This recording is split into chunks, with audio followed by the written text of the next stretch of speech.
Ever felt those awkward vibes when religion and money come up? You're not alone. Welcome to Yahweh's Money, the podcast where we tackle the crossroads of faith and finance. I'm Shay Cook, an accredited financial counselor and the CEO and founder of Crusaders for Change, LLC. And I'm Vanessa McNelley, accredited financial counselor and COO of Crusaders for Change. Join us on our journey as we discuss topics like tithing, saving, and conquering debt through religious perspectives. Let's get started. Hey everyone, welcome back to another episode of Yahweh's Money. Hey Vanessa, how you doing? I am good, Shay. How are you? I'm good. It's hot, so it's just the way it is this summer in 2024. But, it's probably going to be like this whatever year you're listening in. So, well, welcome back, everybody. Today, Vanessa and I will be chatting about the importance of emergency savings and financial resilience. And I'm actually pretty shocked that we have not really talked about this yet. So I'm excited about that as well. So life will always have unexpected twists for us, from car repairs to medical bills. It can derail our plans without warning. We'll also be diving into why having a financial safety net is essential for navigating these challenges. Join us as we help uncover practical strategies to build and maintain your emergency fund, ensuring you're prepared for whatever comes your way. So Proverbs 27:12, the new NIV version, states a simple truth that the prudent see danger and take refuge, but the simple keep going and pay the penalty. So this verse encourages foresight and preparedness in various aspects of life, including financial and spiritual readiness.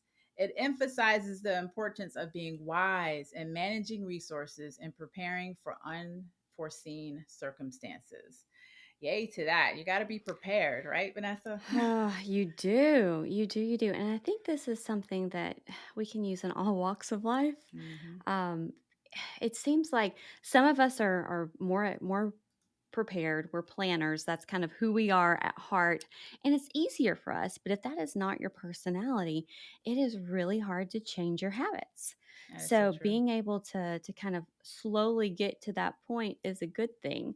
But yeah, I mean, if you're always living in the moment and you're never prepared for what might happen, I don't even know how I would live that way, to be honest with you. That freaks me out a little It's a bit. personality thing, right? Not everybody. Some people are free spirited and some people are control Yeah. freaks like us, or type A, whatever personality you have from the one extreme to another.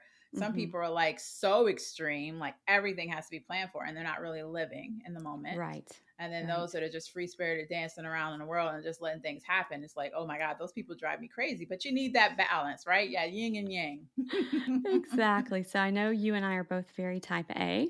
Mm-hmm. So planning and preparing and writing things down and making sure that we have looked at our list 15 times is just kind of part of us. So it makes things a whole lot easier for us when we're going through these things and planning ahead and doing things like having an emergency savings. Mm. That's something that we really stress to our clients and something that, we always make sure we have to.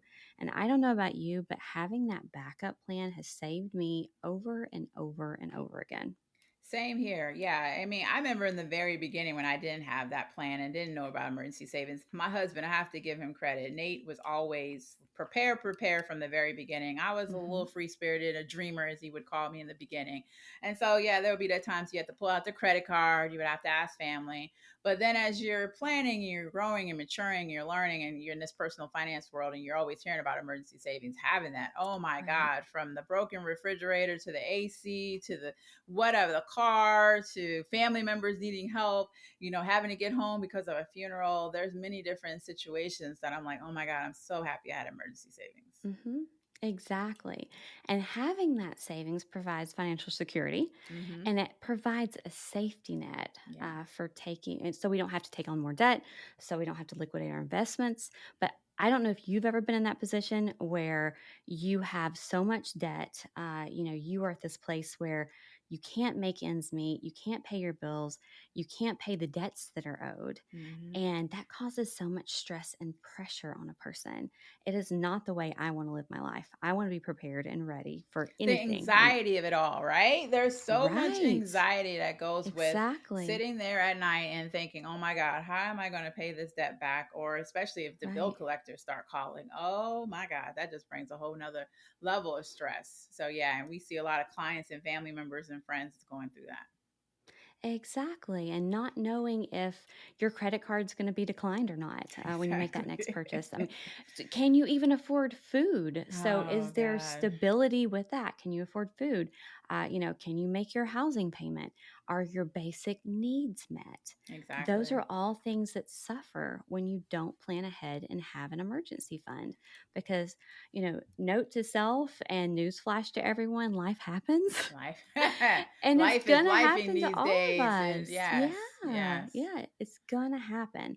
So it's better to be ready to go and know that eventually something's not gonna go 100% the way we want it to. Hmm.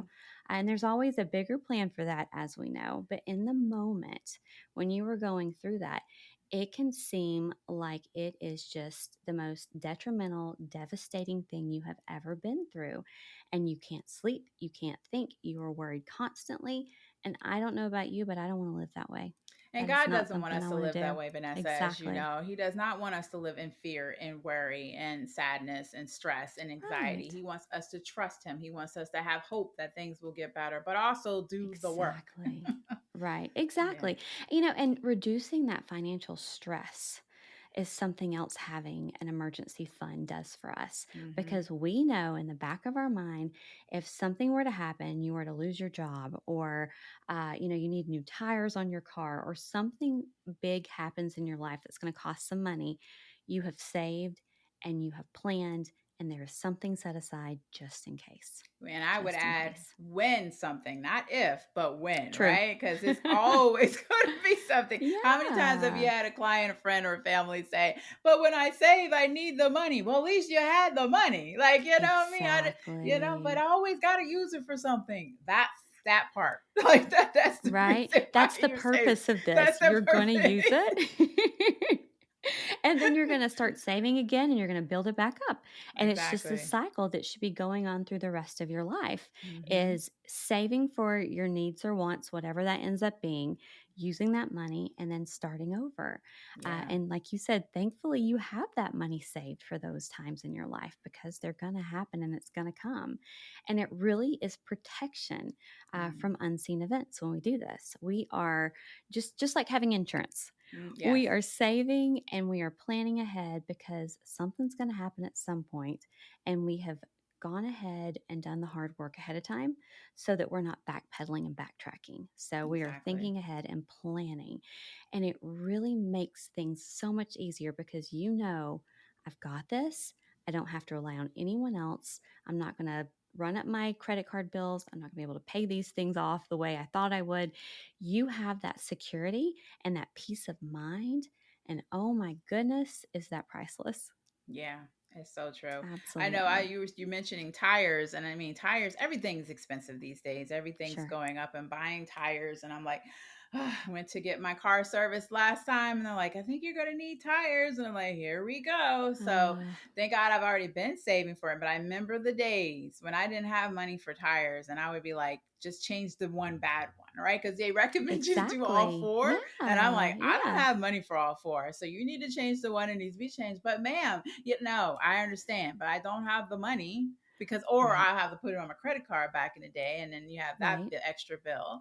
So now I Oh, actually prepare for four tires because that is recommended. And I understand why. yeah. But it's a lot. And I get a little bit of anxiety when I do get my car service. I'm like, oh my God, what's going to be next?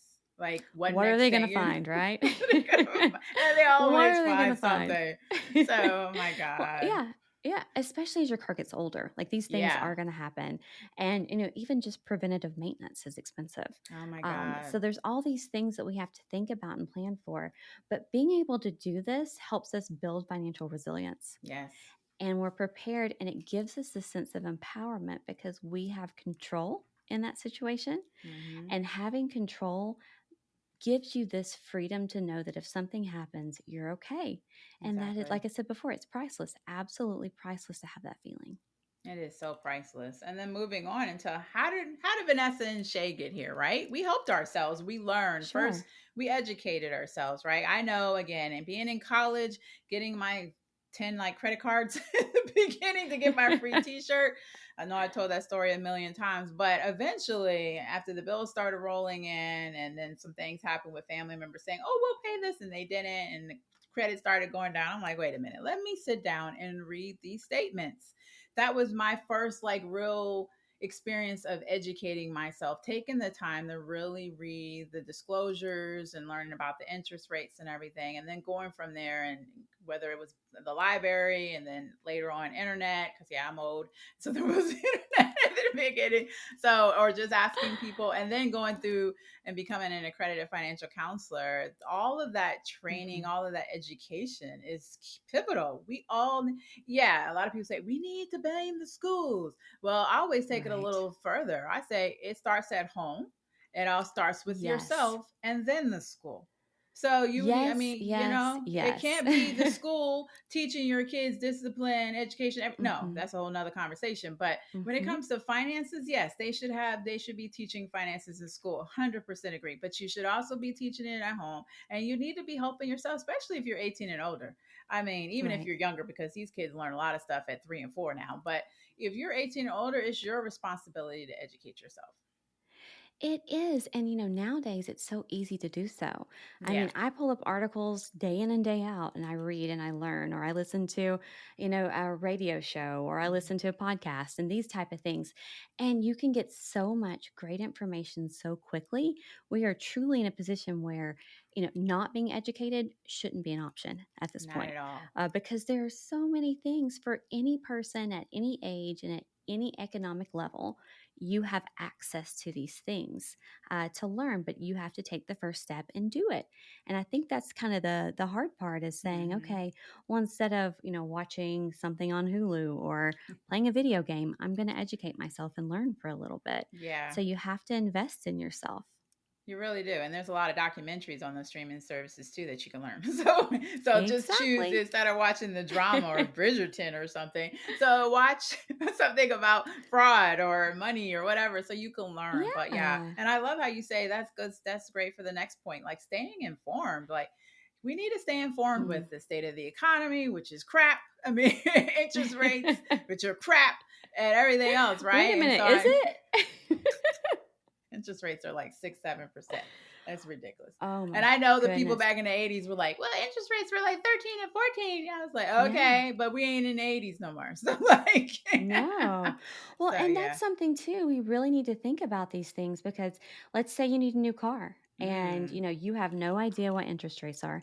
You don't know exactly. what your credit score is, and you just go and you buy the car. Mm, I was doing some research earlier, and if you were to take out a loan for a vehicle right now for $35,000 and you have good credit, we'll say you have great credit, 780 or higher, mm-hmm. you would be paying, I think right now it's 7.5% or more. And that's for the top tier, person who has really good credit. I That's didn't what even their know that. I interest knew. rate. Oh wow, I haven't been Yep, following car. That is 7.66. crazy. The last car I had was So like one yeah, or two yeah. percent interest. Right, right. So that car would end up costing you about 45 to An $46,000. So you're extra paying 10, 10,000 12,000. more. Now Dang. let's take it on the other extremity. Now, if you had a 590 credit score, Mm. so your interest rate right now would be about 19%. Are you? Wow. Dead serious. As of today, Whoa. 19%, and you'd be paying about That made me hot, y'all. $65,000. That's Yeah. crazy. Yeah. And that is for a $35,000 loan for a used vehicle, because for 35 grand these days, that's what you're probably going to get.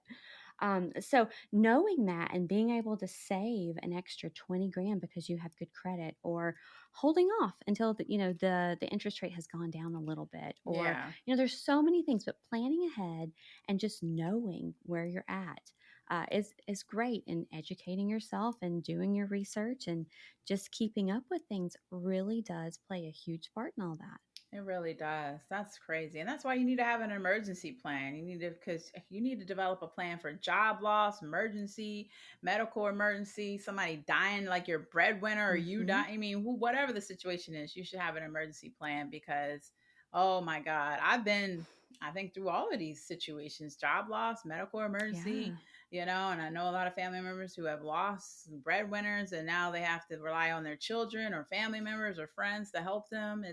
It could be Mm-hmm. dire. So not having a plan, yeah, insurance is great, but you need to have a plan and that includes insurance. I would say that includes Agree. estate planning, that includes emergency savings. So, God wants us to be fruitful and multiply and be prosperous, but Yeah. without a plan, none of that can happen.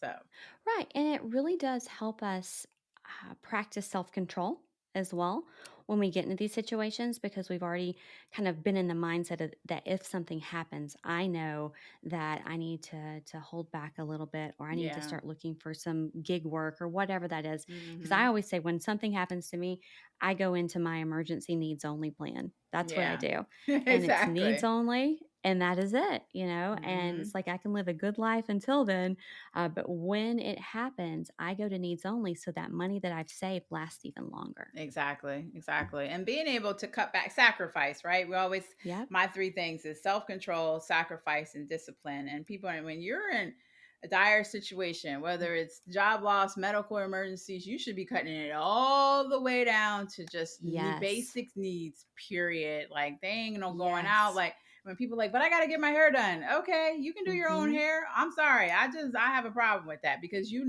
have all this situations going on and you want to still do this and that. I understand self care is important, but you can bring that down. Or we've talked about other ways, going to a hair school, whatever it looks like. But you can't be out there getting that $5,000 hairdo. You can't even Right. afford to And pay it's your bills. temporary. Yeah, and Right. it's It's temporary. temporary. Exactly. It's Exactly. not forever. I have a family member who's been going through a medical issue for the past year plus, um, had a detrimental stroke, and now they're down to one income for this Mm, household. And I know their biggest thing is they don't want their children to have to suffer because of this. And it's like it's okay for your kids to not be able to do everything that they've been able to do mm-hmm. because circumstances have changed. They're not Mm-hmm. going to hold it against you. They're Exactly. not going to, to talk bad about the situation. What they're going to care about later in life is mom and dad spent time with me Mm. and they taught me life lessons and all these things that money can't buy. Money can't buy. But it's like Yeah. if the state of the house is in distress, it is okay for everybody to participate and be on the same team. Exactly. Totally agree. And then we pound this to the pavement over and over, but you gotta have a budget, y'all. You gotta have a spending plan. If you don't know how You much money's do. coming in, going out, I don't know how people are living like that. I understand you look at your bank account, but again, if you don't have a plan, you don't have a plan for your where your money's going, and no wonder you're in the situation you're in. But when it comes to Right. planning for emergencies, understanding how much you can put to aside for those emergencies each month requires you looking at money coming in, money coming out, debt, and then saying, okay, I got about $100 or $50 or $25, Mm-hmm. whatever it is. I used to tell my service members or our service members back in the day when I worked for the military full time, like even if it's $10 a week, $10 a month, get into the Yeah, habit. And then as you pay exactly. off stuff, then you can put more towards that emergency savings. But you Yeah. gotta do something. You do, because Mm-hmm. $10 is better than no It's dollars better in than your account. nothing. It's Exactly. something like you said, like $10 is way better than $0 sitting Yeah. there. You know, $120 in a year. I mean, you could use that for something. yeah, I mean, it's right. something. Yeah. Yeah. Exactly. But yeah, being able to know what you have, but you're so right. There's so many people out there who have no idea how much they're actually bringing in after taxes, That's and they don't know crazy. what they're spending. And it's like, how do you even know if you can afford this house or that car or a Mm. private school for your kiddos or Yeah. whatever it might be if you don't know how much you're bringing in and what's already going out? Yeah, I mean, it's so true. And then, we already talked about, but cutting unnecessary expenses, which is really Mm-hmm. getting down to, like I said, the basics. Yep. And then again, having that a dedicated emergency savings account. I know a lot of people, well, I think I have this amount of money in my checking or my savings. Open up a separate savings club account, whatever way works for you. Keep that money separate. is Mm-hmm. very important. So okay, when I know exactly what bank, what account to look at, dedicated, named, you can name your Right. savings, checkings, whatever. Just put that money in there and name it emergency or whatever, rainy day, whatever you want to call it. But that's Mm-hmm. dedicated, and I think that's key to separating It your money is. and having that. Yeah. Mm-hmm. Because you're going to spend it if you don't. I mean, it's going to go away if you don't do that and you don't label it. I mean, we are creatures who, we want everything today. We don't want to wait for it. If Mm, it's sitting there, we're going to use it. So yeah, yeah, if you don't do that, majority of people are going to spend that money on something so that's true. unnecessary, and that defeats the whole purpose of this. Defeats the whole purpose. What are some fun ways to get ahead? I mean, I Mm. think for you and me it's fun, but I think for a lot of people it's not so fun. It's not that fun. I'm about to say this stuff is not fun for a Right. lot of people. Right, exactly. But there's some easy ways to do it. And Yeah. that way you don't even have to think about it. Like you were saying, something is better than nothing.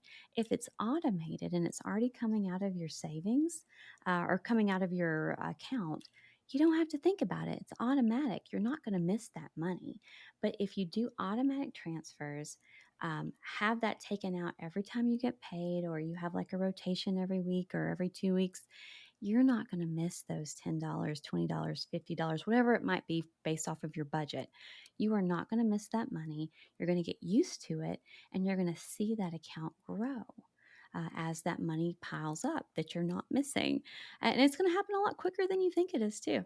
That's so true. Automating your savings and like you said, Hmm. setting up those automatic transfers and setting and forgetting it is so important. So, I know I Yeah. have a lot of for our mortgage and for different other things going in accounts. So, and then I actually now I'm the automator, right? I go in, pay Hmm. myself once a month, and then you know, make sure money goes to a specific accounts each month, so that I have that savings for whatever it is. And I go deeper. I would say for basic emergencies that I might not have any plan for, but like insurance that may be coming up Hmm. in 3 months, or a trip that's coming up, or birthdays. I save for Christmas, so I have different savings set aside for that, and that's automatic.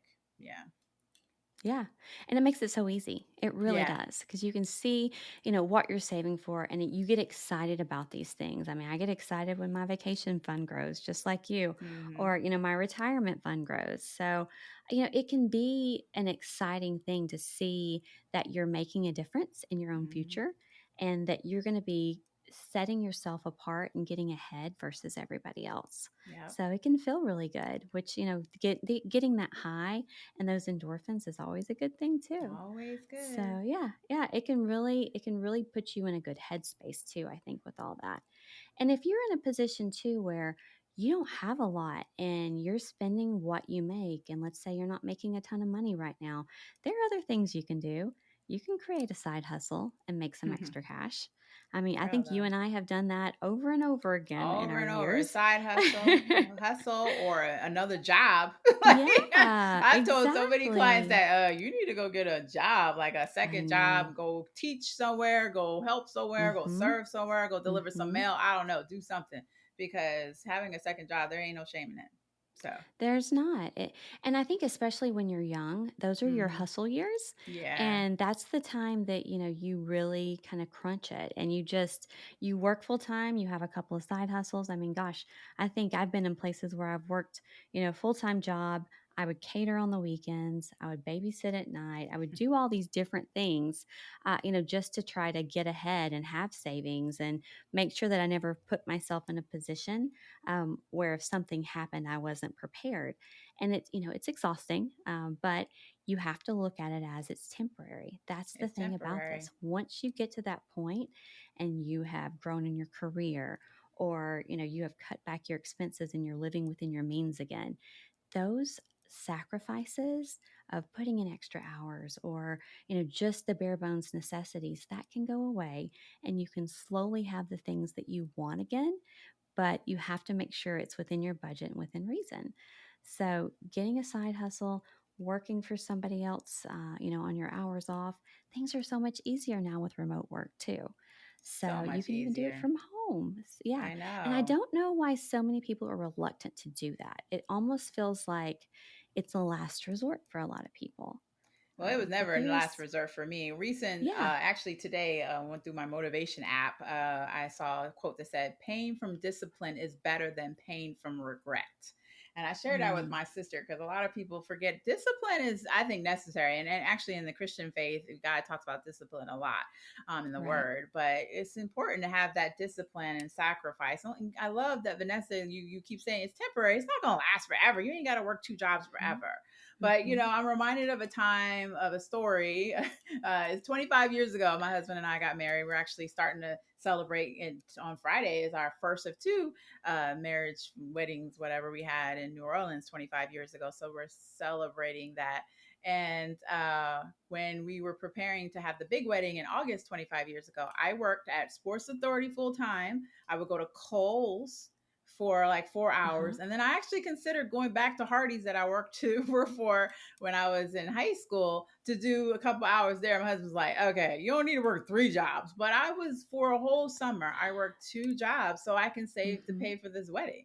And so to Right. me, again, it was temporary. It was a few months. Yeah, I was tired, but I was young. So but being able to do that. And I have done that several times over throughout my life, like trying to find different ways to make extra money. So there's nothing wrong with that. There is nothing wrong with that, and I think that gives you this satisfaction too, because I think I've been there with you too, and it's, at one point, I had a dog treat business, and Mm, I had a kiosk at, the PX, on base when I was a military spouse, and it's like I worked my full-time job, I was a full-time graduate student, and then I did this on the side at night and on the weekends, and I was busy, busy, busy all the time, but it was like I was able to save, put money away for, whatever might happen, and it feels good too. It feels good to make that progress and to be that productive. There's other things we can do too. I don't know if you have ever couponed, oh, of course, and girl, it's please. yeah, and it's harder to coupon now I than was it a was huge, 5, 10 it years was, but ago. I was a huge couponer, Yeah. especially with the commissary going in there and on the military bases. I would be one Mm-hmm. of those sitting there for like 5 minutes going through coupons and trying to save money. Yeah. Right. Yeah. I used to have the book, the big Yeah. book that you would make with the baseball card holders, Oh my God. Yes. for I've your seen those. I didn't coupons. do that, but I saw that. Yeah. I was that person. That was me. Awesome. But it was a great way to get lots of things for either free or, Hmm. super low prices. You can bulk and, stockpile things and put things away. And then you can also use that to help people. And my Aunt Monica, she used to do this in her whole basement. She had shelves of Hmm. coupon items, and everything in her basement was something she got for free. Like she Oh, was wow. good at this, like super good. And that was something she would spend all of her free time doing. But she got to the point where a lot of that went to help people in need. And she was able to donate it and do lots of good with different church organizations. And it was her way to give back and her way to give more than she could have monetarily given to others. Hmm. But it was amazing to see how many people that she was able to help with her free stockpile. Oh, So, yeah, nice. so there's lots of ways we can do this and use this to either help ourselves or to help others too. And then just, working out and staying healthy. Yeah. I mean, that's something that's going to help us with this too, because it helps us to reduce the chance of having some sort of illness or any medical problems, which we know that's never 100%. You can be the healthiest person in the Yeah. world and So things can true. still happen. But if you take care of yourself mentally, spiritually, physically, you are going to be in better shape than someone else and you're going to bounce back a little quicker. You're going Hmm. to be in the right headspace for that. So you're not going to get as depressed or put yourself in a further hole than you would, Hmm. honestly, with these things. So if you take care of yourself, you're going to be able to not have to worry about these things as much as other people would too. I agree. And God wants us to be healthy, but you're right. Even if Yeah. you're healthy, genetics and DNA plays a part, environments, all that plays a part in our health. And I know as I've had surgeries, my doctor was like thanking me for being on the healthier side because then you come through them Mhm. and you heal faster and recover faster. So, yeah, and it saves you money. So you don't have to worry about, like Vanessa's saying, you Exactly. saved you money, and it allows you to have those emergency savings and not have to use them for medical stuff. But when life throws a curveball, you have that. So Yeah. yeah, Yeah. And the other side of that too is when your doctor tells you to rest, rest. yeah.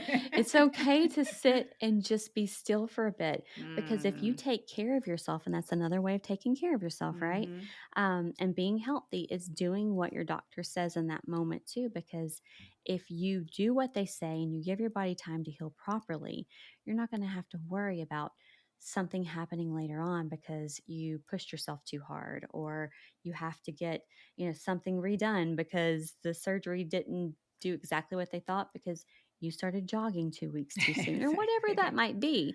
Yeah. You think you're doing good, but we are so bad about pushing ourselves Mm-hmm. and feeling bad about resting. And it's okay to take that time to heal and rest. That's good for us. So true. And again, God wants us to be still and know God, and it's in Scripture. And so that's bringing it back to God. So, any final thoughts, Vanessa? I just think if you have not thought about what you have coming in, what you have going out, and preparing for the future, please start doing that. Take just 30 minutes on a weekend day when you can just sit and focus, create a rough budget, figure out what you can start saving and putting that money aside because life is going to happen. I agree. Yeah. And that was a fabulous episode. I'm excited that we finally talked about emergency savings, and I know we had it. So definitely reach out to Crusaders for Change if you need any help getting started. But thank you for joining us again. A big thank you for listening to this episode. We hope you found today's chat about the intersection of religion and money insightful. We would love to hear your feedback. Hit that subscribe button or follow the podcast, and please feel free to leave us a review. Yes, and for the latest Yahweh's Money content, visit us at crusaders4change.org or find us anywhere you listen to podcasts. Until next time, stay financially fit and spiritually inspired. And remember, it's always better Yahweh's way.